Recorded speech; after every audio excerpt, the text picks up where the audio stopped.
Muchas gracias a la organización por brindarme la oportunidad de divulgar una vez más el régimen económico y fiscal de Canarias, y muchas gracias a ustedes, muchos estudiantes de la Universidad de La Laguna, otros de la Universidad de Las Palmas de Gran Canaria, algunos de Madeira, que me recuerdan pues mi etapa de doctorado. Yo me doctoré tarde, yo soy un profesional puro del derecho tributario y siempre tuve el gusto de la historia, con lo cual una vez que ya el desarrollo económico del despacho me permitía dedicar cierto tiempo a mis hobbies, pues me dediqué a la historia, me doctoré en historia, y estos cursos para mí era un auténtico placer. Estaba de alumno, yo era también profesor de la universidad, pero el estar sentado ahí escuchando y absorbiendo todos los conocimientos de los profesores, pues para mí era algo magnífico. Hoy voy a hablarles del régimen económico y fiscal de Canarias y prometo no aburrirles.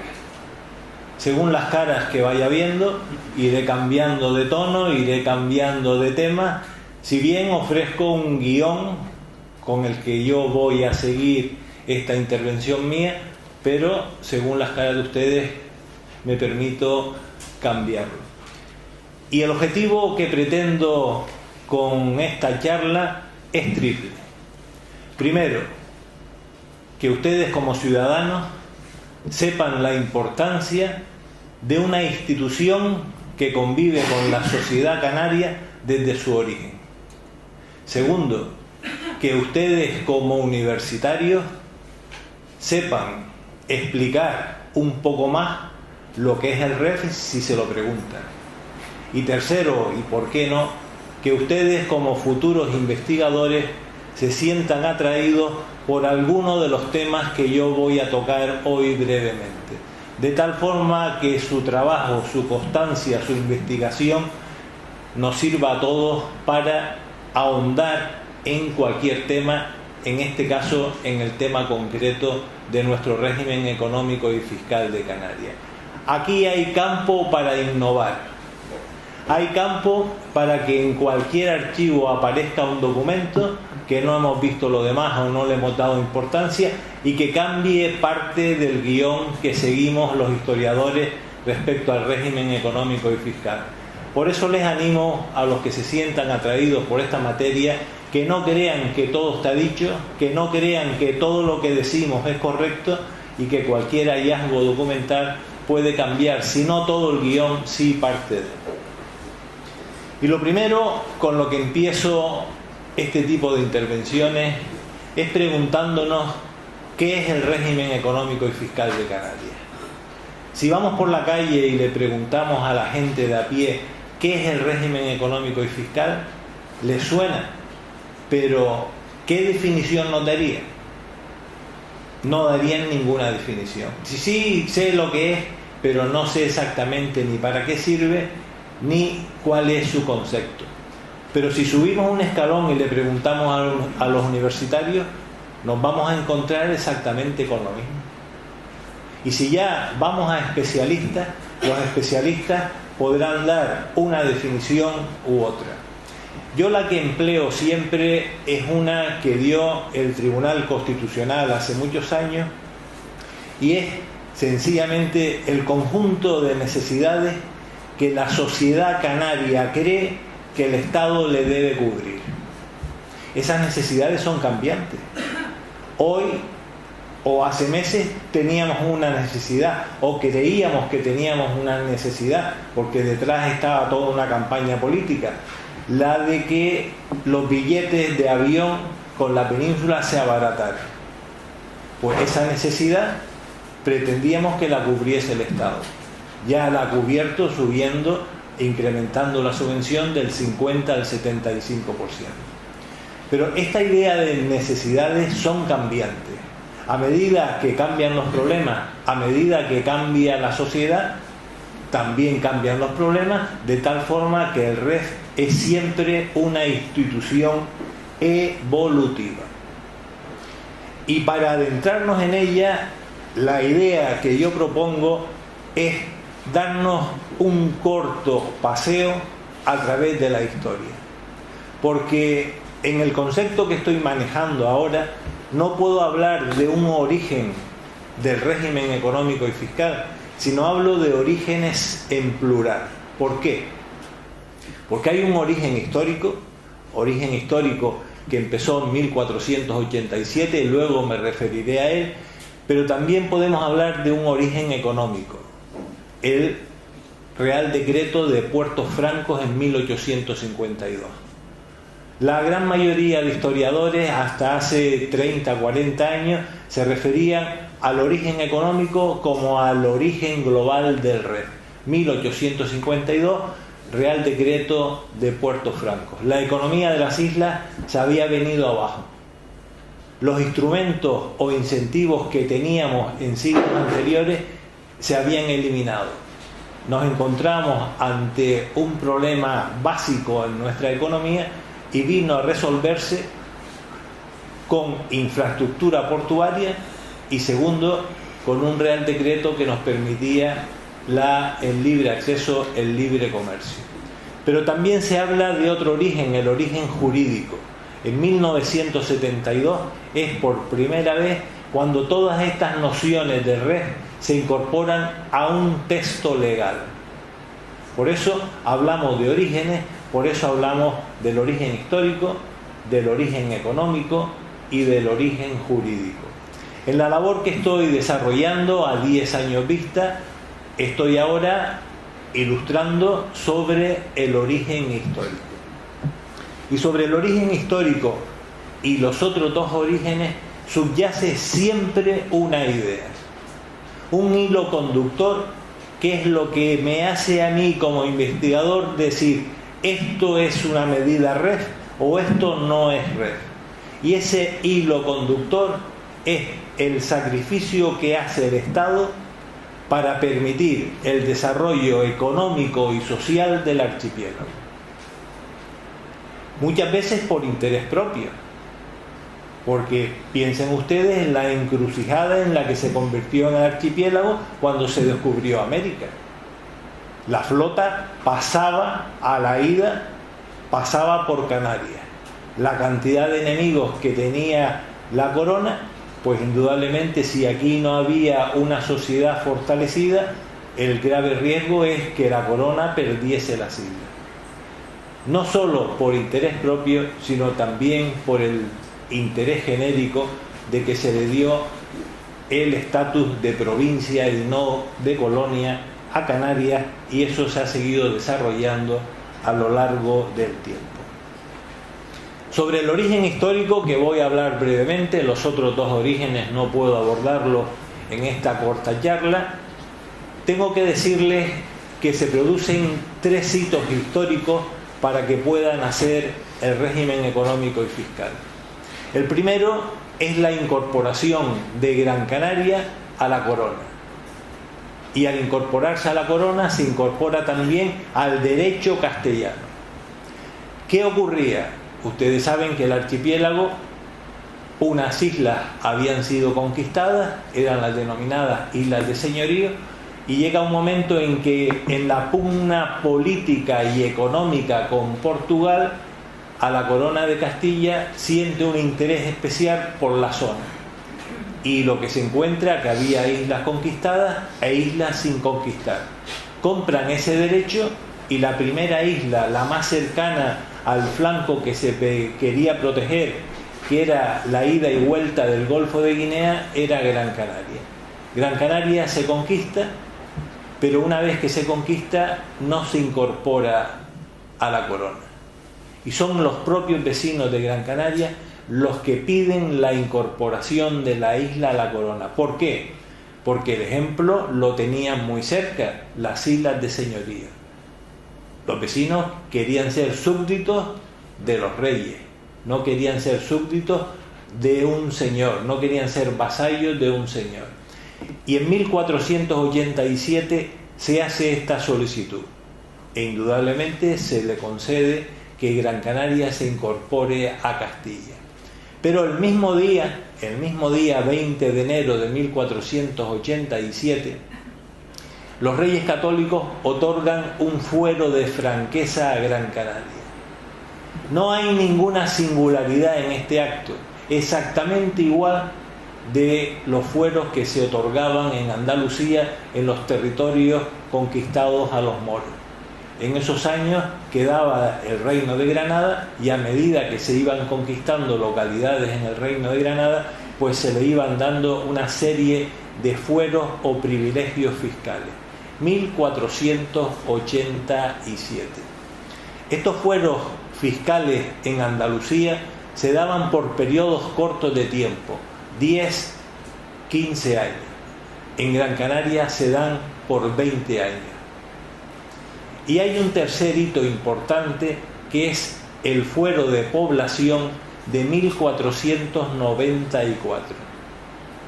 Se creía durante todo el siglo XIX, en una amplia visión romántica de los temas canarios, de que el fuero de Gran Canaria era una singularidad, un hito más democrático, cuando en realidad en 1957 el profesor Lalín de Abadía demostró que el fuero de Gran Canaria era una copia del fuero de Baza, con lo cual singularidades en nuestro régimen económico y fiscal al inicio pocas, pero en 1487 se había dado el fuero de franqueza durante 20 años. Llega la finalización de ese periodo, 1507, y en 1507 esos beneficios fiscales, de los que luego hablaré brevemente, pasan a perpetuidad, para siempre jamás. Eso sí es una nota característica de Canarias, ya que en el resto de territorios andaluces los fueros no se conceden para siempre jamás, sino por un periodo limitado de tiempo, con excepciones en localidades muy, muy puntuales. Ya tenemos algo. ¿Y qué es ese privilegio? El impuesto principal que existía en la corona de Castilla era la alcabala. La alcabala era una suma del IVA, el IJIC en Canarias, el IVA en la península y transmisiones patrimoniales. No se movía una mercancía, no se movía un derecho sin pagar la alcabala. Ese impuesto impresionante, el número 1 en la recaudación de la Hacienda Real castellana, no se aplica en Canarias. Y a cambio se aplica un almojarifazgo, un impuesto aduanero, a un tipo más bajo que el que existía en Sevilla, y una serie de pequeñas rentas. La principal, la renta del almojarifazgo; la segunda, la renta de la horchilla, ese líquen que servía para el tinte púrpura, y también se aplican en Canarias, por decir un par de tributos más, el quinto real, un 20% de todo lo que se producía, de todos los cautivos que se obtenían o las presas que se cogían en el mar, un 20% era para el rey. Pero estoy hablando de Gran Canaria, y Gran Canaria en 1487 es cuando tiene ese fuero especial. Se conquista con posterioridad, en 1493, la isla de La Palma, y en 1496 la isla de Tenerife. Piensen ustedes que entre 1487 y 1493, conquista de La Palma, hay un hecho singular en medio, hay un gran hito, el descubrimiento de América. Ese descubrimiento de América hace que la corona pierda interés por Canarias y deje en manos del gobernador, el capitán Alonso Fernández de Lugo, la empresa de la conquista de La Palma y de la conquista de Tenerife. Este capitán, cuando conquista La Palma, le concede una exención total de impuestos. No solo el régimen de franqueza que tenía Gran Canaria, sino que no aplica impuesto alguno. Y en 1496, cuando conquista Tenerife, también Alonso Fernández de Lugo, como gobernador vitalicio, aplica una exención total al comercio con Tenerife. Indudablemente, los recaudadores de Hacienda, los actuales inspectores de Hacienda, se dan cuenta de este hecho singular y proceden a aplicar la alcabala en el tráfico con Tenerife. Los regidores del Consejo de Tenerife no podían permitirlo porque suponía claramente la ruina económica de la isla, y hay un periodo de negociaciones que termina con la aplicación a partir de 1510 de una serie de impuestos que ya homologan la imposición de Gran Canaria con la de Tenerife y La Palma. Todo esto es un aspecto muy muy bonito de nuestra historia, en la que combinamos historia y fiscalidad. Pero ahí me paro en este recorrido sobre el origen histórico. Y sin embargo, tengo que hacerles un símil, tengo que expresarles una idea clara. Si el Estado concede un fuero de franqueza, si concede unas franquicias fiscales, indudablemente se resiente en la recaudación de su hacienda. Hace un sacrificio económico en su hacienda real. Esta es una cara de la moneda del rey, el sacrificio que hace el Estado para que se pueblen las islas. Pero es que al mismo tiempo las islas se tienen que gobernar. Y para que se gobiernen solas, sin necesidad de la corona de aportar más fondos, lo que hace es que la corona permite que los consejos creen su propia hacienda local y generen una serie de tributos que conforman la hacienda local.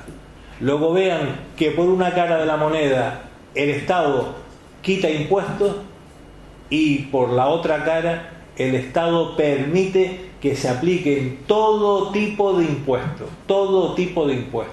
Lo único que quien los recauda es la hacienda local. Si ustedes se fijan en esta cuestión, aún hoy convivimos en esta materia. Piensen ustedes que en 2012, una de las peores crisis que hemos vivido, económicas que hemos vivido en los últimos años, en 2012, el Estado español baja la imposición a nivel nacional, incluidas las islas. Toda la imposición estatal baja. Y sin embargo, en 2012, el gobierno de Canarias sube el IGIC del 5 al 7%. ¿Se hubiese permitido un incremento de impuestos del gobierno de Canarias si no llega a existir la tradición del REF? Yo creo que no. Pero en eso consiste el REF. En esa moneda de dos caras, sacrificio del Estado por un lado, imposición local por otro. Me voy de la historia y quiero explicarles brevemente cuál es el corpus legislativo por el que se rige en estos momentos el régimen económico y fiscal de Canarias. El primer texto legal, como les dije, lo que da lugar al origen jurídico es 1972. El orgullo que tenemos los historiadores es que ese proyecto de ley lo defendió en las Cortes un procurador denominado Antonio Rumeo de Armas.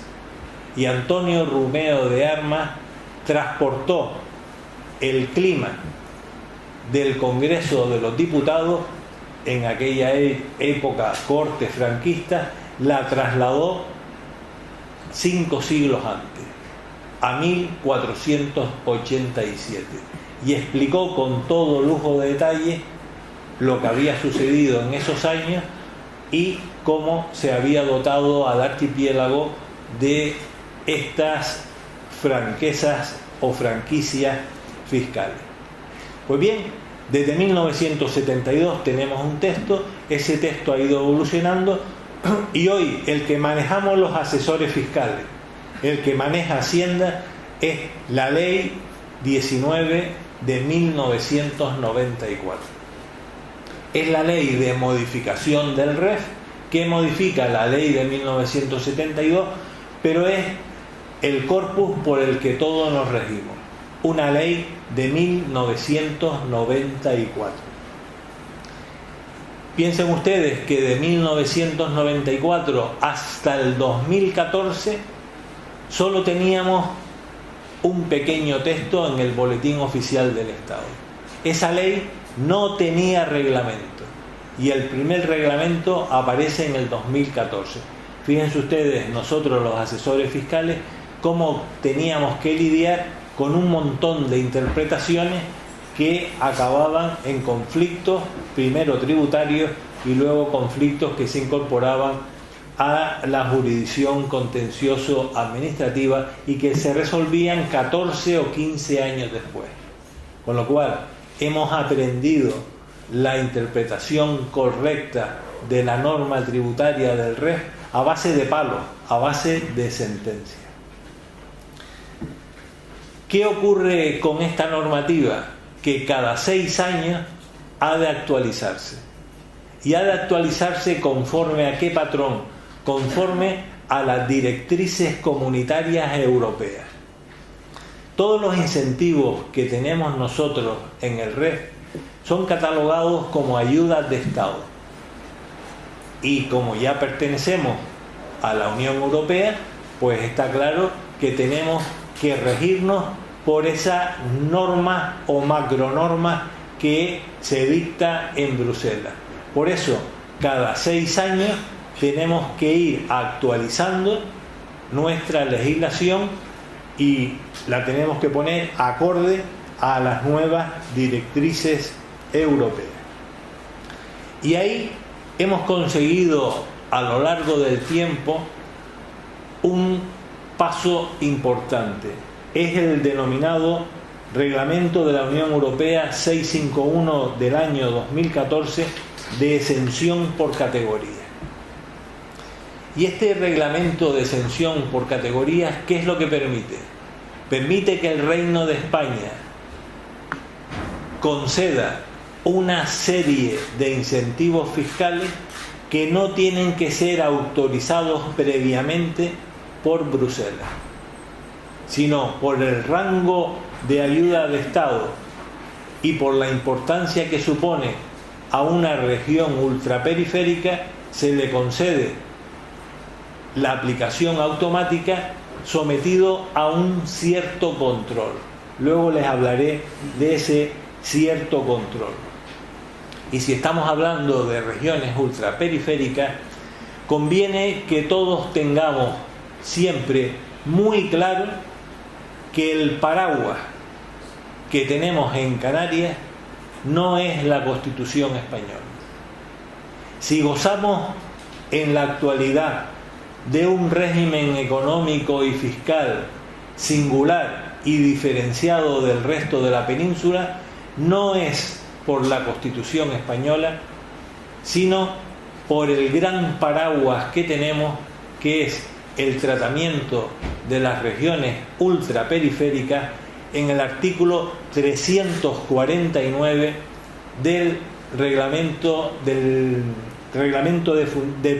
del Tratado de Funcionamiento de la Unión Europea. Esta es la clave de nuestro status quo, el artículo 349. Porque si nos vamos a la Constitución española, el anclaje del REF en ella es mínimo.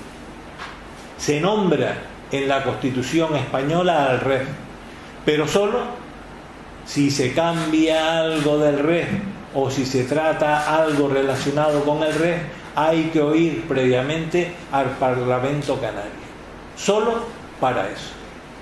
No tiene un anclaje como puede tener otros fueros como el vasco, como el fuero navarro.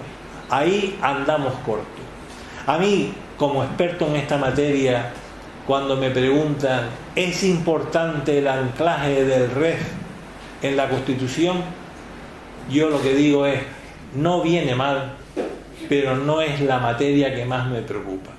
¿Y por qué no es la materia que más me preocupa? Porque tenemos ese gran paraguas del artículo 349 del Tratado de Funcionamiento de la Unión Europea. Esa es nuestra clave. Si no llegamos a ser región ultraperiférica, no recibiríamos ayudas de Estado. Y si no recibiésemos ayudas de Estado, no podríamos tener incentivos fiscales como los que tenemos en la actualidad. Y le estoy hablando del REF, pero no he concretado nada. Y el REF, los políticos lo han dividido en dos partes, cuando en realidad el REF es solo uno. Lo han dividido en una parte económica y en una parte fiscal. La parte fiscal es la que está siempre en el candelero. ¿Por qué? Porque afecta indudablemente al tejido empresarial y sus efectos se derivan a toda la sociedad. Y, como dije antes, esta parte fiscal hay que adecuarla a las directrices comunitarias cada 6 años. Ahora estamos en el periodo de ayudas de Estado 2014-2020. Cuando empecemos en el 2019, enero-febrero, tendremos ya que comenzar a cambiar la parte fiscal del REF para los próximos años, 2021-2027. Con lo cual el debate está siempre abierto. Sin embargo, la parte económica del REF, lo que afecta verdaderamente a la economía, eso no se ha tocado desde 1994. Unas veces por unas causas, otras por otras. Pero lo que está claro es que la sociedad canaria nunca ha tenido muy claro cuál es el modelo económico que debemos seguir. Y nuestras autoridades, nuestra élite empresarial tampoco lo tiene claro. Vivimos el presente, pero hemos sido incapaces de transportarnos al futuro para elegir un modelo distinto al que tenemos. No obstante, para que comprendan qué es la parte fiscal y qué es la parte económica, quiero darles varios ejemplos. Parte fiscal. Tenemos una serie de incentivos fiscales que no existen en la península. Uno de ellos, la Reserva para Inversiones en Canarias. Todo el beneficio que se genere en Canarias y que se invierta en Canarias no paga impuestos. Eso es una bicoca. Todo el beneficio que se genere en Canarias y que se invierta en Canarias no paga impuestos. ¿Beneficia eso a los empresarios? Por supuesto. ¿Beneficia eso a la sociedad? Por supuesto. ¿Por qué? Porque si se invierte en Canarias, se crean puestos de trabajo en Canarias. Si se invierte en Canarias, se dinamiza la economía canaria. Pero piensen en los dos requisitos que les estoy diciendo. Primero, que se genere el beneficio en Canarias. El Corte Inglés. El Corte Inglés genera el beneficio en Canarias, una parte del beneficio. El de los 3 establecimientos que tienen Canarias, los 2 de Gran Canaria y el de la avenida de 1 de Mayo en Santa Cruz de Tenerife. Pues, si el Corte Inglés es capaz de decir, en estos 3 establecimientos genero tal beneficio, pues ese beneficio lo puede reinvertir. ¿Lo puede reinvertir en un nuevo Corte Inglés en Sevilla? No, porque la regla de juego que le he dicho, beneficio obtenido en Canarias y que se invierta en Canarias. ¿Puede invertirlo en un almacén en el Goro para guardar las mercancías? Sí, y por supuesto que así lo hace. Por supuesto que así lo hace. Y por hablarle de otro incentivo fiscal conocido, la zona SEC, la zona especial canaria. Las empresas en Canarias, las empresas en la península tributan al 25%.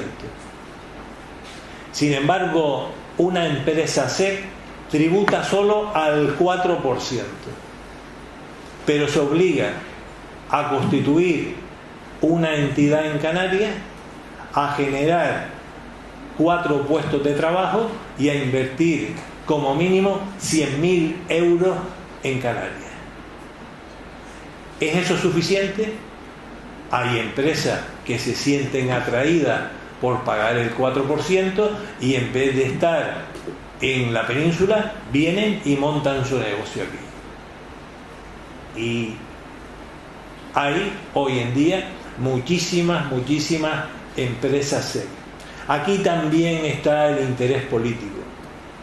Y el interés político ha hecho algo que yo no hubiese hecho nunca: permitir que empresas canarias se pasen a la zona SEC. Y hoy en día el porcentaje más alto de entidades SEC son entidades SEC formadas por los propios empresarios canarios, cuando el objetivo de esto era indudablemente captar capitales de fuera. En parte se ha conseguido captar capitales de fuera, pero en parte el éxito actual de la SEC se deriva de la captación de capitales de los propios empresarios canarios. Esto, indudablemente, yo lo critico, yo lo digo aquí que no estoy de acuerdo, pero es una realidad que forma parte de las reglas de juego. Y de la parte económica, les tengo que dar un par de ejemplos que se les queden de la parte económica. Ya se les quedó en la parte fiscal que el beneficio generado en Canarias, si se invierte en Canarias, no paga. Y en la parte económica, ¿qué les puedo decir que se les quede a ustedes grabado? Se levantan por la mañana y encienden la luz. El coste de la electricidad sin el REF sería altísimo. Sin embargo, tenemos un coste de electricidad parecido al que existe en la península. ¿Por qué? Porque hay unas subvenciones para que el coste de la energía sea igualitario al que está en la península. Una medida económica del REF. Se van a desayunar. Si se van a desayunar, cogen mantequilla, cogen cornflakes, cogen una serie de productos que la mayoría están subvencionados. Por un régimen que yo creo que tenemos también que cuestionar, hay muchos elementos que tendríamos que quitar, con un régimen especial que hace que esos alimentos, cuando lleguen a Canarias, tengan una subvención. Si cogemos el barco o el avión para ir a Tenerife, gozamos de un porcentaje que era del 50% y que hoy en día se ha pasado, para mí, de una forma un tanto estrafalaria, al 75%. Esos son ejemplos claros de la parte económica del REF.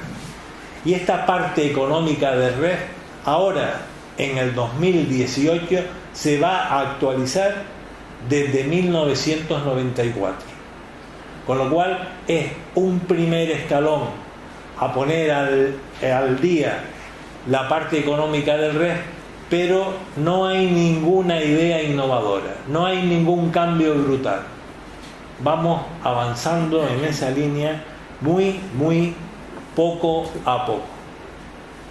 Y termino mi intervención diciéndole que el REF no solo es una idea histórica que podemos aplicarla hasta la actualidad, que el REF no solo son un conjunto de normas en el ordenamiento interno, sino que el REF también tiene mucho que ver con las directrices comunitarias. Y la última idea que quiero explicarles es que existen unos límites para que las ayudas de Estado se puedan aplicar. Estos límites están señalados por la normativa europea, y para que ustedes se hagan una idea, las empresas no podían tener beneficios fiscales que le aportasen un ahorro fiscal superior al 10% de su volumen de venta. En la práctica, ¿qué ocurría? Que muchas de estas empresas quedaban fuera de la aplicación de estos incentivos. Se subió a las empresas industriales del 10 al 17,5%. En la práctica seguimos viendo de que había muchas empresas que esto era un corsé muy importante y que la mayoría de los beneficios no se podían aplicar. Y en el año 2017, entre todos, hemos conseguido que este límite, la Unión Europea, lo haya incrementado hasta el 30%. Con lo cual, una empresa canaria aplica una serie de incentivos fiscales y el límite que tiene es el 30% del volumen de su facturación. Ya es esta una cifra importante que permite que sea anecdótico aquella empresa que lo supere. En la gran práctica, todo esto queda ya perfectamente pertrechado con el incremento de tipo al 30%. Termino con las principales conclusiones que podemos obtener. El régimen económico y fiscal de Canarias es una institución que se remonta a la conquista de Gran Canaria, que se hace extensiva a perpetuidad en 1507 y que se aplica también a las otras dos islas de Realengo, Tenerife y La Palma. La idea que subyace siempre en todos los incentivos económicos y fiscales de Canarias es la idea del desarrollo de la población en Canarias, la idea del desarrollo económico y social del archipiélago, y se basa siempre en una característica propia, en el sacrificio que hace el Estado en sus arcas tributarias y en la permisividad de que la hacienda local arbitre los impuestos que considere necesarios para el gobierno propio de las islas. Y finalmente, que el paraguas actual de nuestro régimen económico y fiscal no es la Constitución española, sino el artículo 349 del Tratado de Funcionamiento de la Unión Europea. Ese es el que nos da fuerza para seguir y en la que nos respeta de una forma importante todos los incentivos que necesitemos para que estas islas puedan seguir poblándose, puedan seguir desarrollándose. Señores, muchas gracias.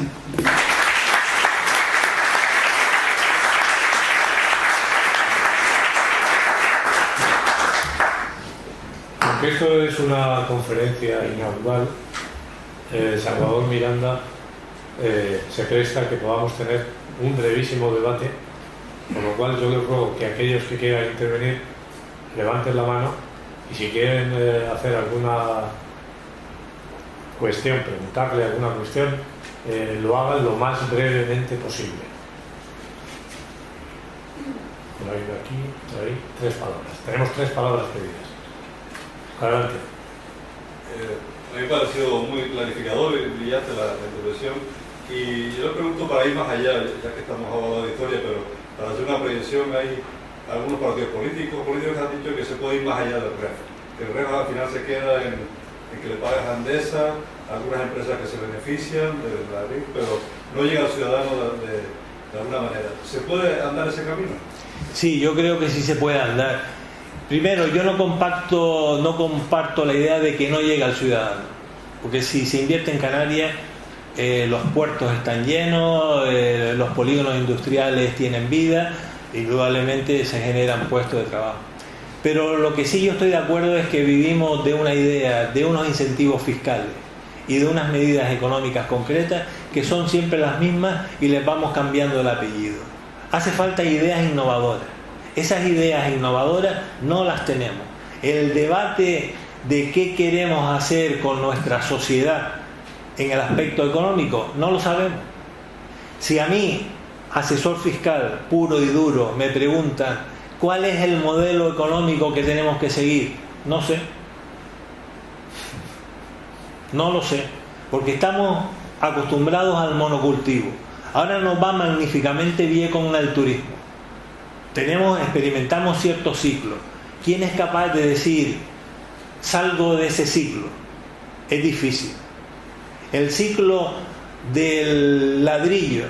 El ciclo del ladrillo, y ojo con lo que voy a decir, parecía que se había terminado. Los precios a los que se venden las casas y los precios a los que se alquilan los inmuebles hoy en día es superior al peor momento del boom inmobiliario que sufrimos y que dio al traste con nuestra economía nacional. El metro cuadrado de vivienda se vende más caro que en el peor año antes de la crisis. Luego volvemos exactamente a lo mismo. Lo permite la autoridad, pero también lo permite la élite empresarial y lo permitimos todos que no decimos nada. Hay que cambiar, hay que innovar en el régimen, en el modelo de régimen económico y fiscal. Había otra palabra que diga. Sí, adelante. Sí, mi pregunta iba un poco en el mismo sentido. Si no habría que cambiar completamente lo que es el paradigma del REF, porque el comercio ya no se rige por las mismas pautas que hace 2 siglos, ni siquiera 1 siglo. La existencia de aduana canaria solo entorpece actualmente el comercio en Canarias.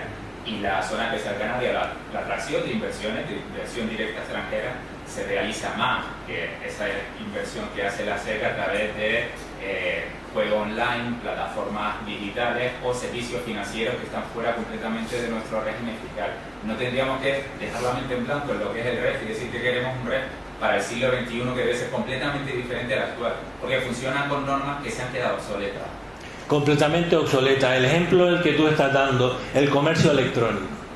Si yo me compro unas zapatillas Adidas y las mando a pedir a Alemania, el problema que tengo es un problema brutal. Pero ¿qué ocurre si pasa al revés? Si yo tengo aquí una flor determinada y la gente quiere pedir la semilla, la planta y que se mande a Rotterdam. Pues que es un lío. ¿Y por qué es un lío? Porque nosotros estamos con el IGIC. Y el IGIC está fuera de la filosofía, de la normativa del IVA. Entonces ahí tenemos un control aduanero. Ese control aduanero es un auténtico dislate en la actualidad. Canarias no puede seguir conviviendo con unas normas aduaneras tan estrictas.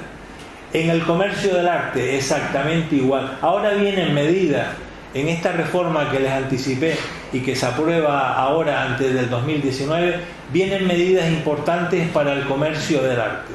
Pero si yo estoy en Cádiz y pinto 100 cuadros, me los llevo por toda Europa sin pagar un euro. Intenten llevarse los cuadros de aquí para empezar a venderlos en Alemania, en Francia, en Italia. Un auténtico follón. Esos casos los vamos resolviendo, pero los vamos resolviendo no en un año, 10, 12, 14 años para resolverlo. Una economía moderna no se puede permitir esos atrasos tecnológicos, de barreras y de tiempo. Había otra pregunta ahí al fondo, sí, adelante. Me sorprendió una crítica que hizo cuando comentaba sobre la SEC, cuando dice que muchos empresarios locales se han beneficiado de la SEC y que no tiene sentido que se beneficien cuando el objetivo principal es atraer capital extranjero, bueno, extranjero foráneo en general. Mi pregunta es, ¿y cómo se podría instrumentar de manera que eso no supusiese una medida discriminatoria y desigual ante la ley para los capitales locales. Bien, ese es un problema indudablemente por el que se tuvo que abrir, pero se tuvo que abrir la SEC a todo el mundo, primero por ese problema jurídico que tú anticipas, pero segundo, también por el ansia de incentivar como fuese la SEC como institución. Entonces yo lo que digo es que tendríamos que buscar el régimen adecuado para captar capitales de fuera, captar capitales de la península y capitales del extranjero. Y esa captación tendríamos que hacerla conforme a la ley. Indudablemente está el tema que tú dices, ¿qué ocurre si se le restringe la posibilidad a un empresario canario de ir a la SEC? Que podría ir a los tribunales y decir, me siento indiscriminado, me siento que las reglas no se me aplican por igual. Pero yo creo que tendríamos barreras suficientes para impedir que un asesor fiscal como yo pueda coger y abrir un despacho, por poner un ejemplo extremo, pueda abrir un despacho en otro lado y pagar el tipo del 4%. A mí la primera idea que se me ocurre es decir, para eso no se creó la SEC. ¿Que existen problemas como tú bien dices? Por supuesto, pero el equilibrio tendríamos que buscarlo. Vámonos hoy en día a la cantidad de empresas SEC que están en el registro, muchas de ellas son de empresarios de aquí que estarían tributando sin ningún tipo de problema al tipo del 25 y acogiéndose a la RIC, acogiéndose a otros incentivos y tributarían indudablemente menos si siguen invirtiendo en Canarias. Pero la SEC tiene un tiempo, ¿no? Sí, la SEC tiene un tiempo, pero yo creo que se conseguirá de que se prolongue. Sí. Bueno, me gustaría hacerte una pregunta, si no te importa. Desde hace años vengo debatiendo con Salvador un tema que lo han sacado ustedes en el debate, pero que yo lo plantearía de otra manera. Vamos a ver, cualquiera que en estos momentos se ponga a hacer un estudio histórico de los años que han transcurrido desde la crisis del petróleo de 1973 hasta la actualidad, verán que la historiografía insiste en el tema de la desigualdad. La desigualdad es un parámetro que ha aumentado y leía yo el domingo a un columnista que es premio Nobel que lo que nos interesa es medir cómo se distribuye la renta y que no sean instituciones privadas, sino que o analistas privados, como han hecho hasta ahora, sino que el Instituto, por ejemplo, Nacional de Estadística, nos dé los datos de cómo se distribuyen los beneficios entre la población. Con eso lo que quiero llegar es a lo que se planteaba en la primera pregunta. Es decir, hay regiones con un régimen económico y fiscal, como podría ser, bueno, regiones, ciudades autónomas, Ceuta y Melilla, yo te lo he planteado siempre, que afecta directamente al bolsillo de los ciudadanos el régimen económico y fiscal, y sin embargo, en Canarias, eso no lo hemos visto hasta ahora. A pesar de que estoy de acuerdo que todas las medidas del régimen económico y fiscal, de modo directo, afectan a toda la ciudadanía. Pero cuando la desigualdad se plantea como una situación tan sangrante, a lo mejor otro de los caminos del REF, yo creo que alguna vez lo has planteado, debía ser este. Sí, estoy conforme con lo que estás diciendo y afirmo con claridad de que el régimen económico y fiscal ni ha servido para diversificar la economía del archipiélago, ni ha servido para redistribuir la renta. Sin embargo, a pesar de ello, ha contribuido al desarrollo económico y social de la sociedad canaria. ¿Qué tendríamos que buscar? Lo que decía el compañero al principio. Tendríamos que buscar nuevas alternativas. Y esas nuevas alternativas tienen que plantear lo que dice Santiago, la redistribución de la renta. Nosotros planteamos en su día, en un documento importante, que terminé con la Cámara de Comercio de Santa Cruz de Tenerife, terminé con una conclusión. ¿Por qué los incentivos fiscales del REF no se aplican directamente a los trabajadores? De tal forma que si una empresa tiene capacidad de ahorro y los beneficios los invierte en Canarias, no paga. ¿Por qué un trabajador, si tiene una capacidad mínima de ahorro, no puede destinar ese ahorro al REF y por eso no paga impuestos? Cuando dije esto, fue sorprendente. Nadie nos hizo caso. Años después, el ministro Soria cogió ese debate, pero indudablemente ese debate se perdió con su debacle. Y hoy por hoy está por sondear ese panorama. Un profesor universitario no gana mucho, pero vamos a suponer que gane 30.000 euros.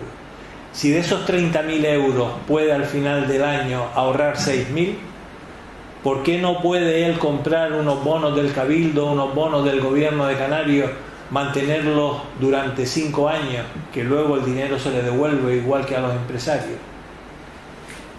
Y por esos 5.000 euros no paga impuestos. El que ahorre 10.000, pues ahorra 10.000. Y el que ahorra 1.000, pues ahorra 1.000. Yo pretendía unificar el tratamiento positivo de los empresarios y profesionales con el de los trabajadores, pero esa idea en su momento no cuajó. Yo creo que si seguimos avanzando, al final esa idea se aplicará, y eso permite a que los incentivos fiscales los sienta uno directamente en su bolsillo. Ya hoy en día llegan esos beneficios al ciudadano, pero de esa forma también lo vería en un ahorro directo en el pago de los impuestos. Hoy en día, la gran imposición que se realiza en Canarias y en España es la que todos nosotros pagamos, la que los trabajadores pagamos, no la que pagan las empresas, que tienen un mundo de incentivos fiscales para disminuir su tributación. Muy bien. Pues levantamos la sesión. Muchas gracias, Salvador, por tu intervención y por tus respuestas a las cuestiones que se han planteado. Muchas gracias a todos.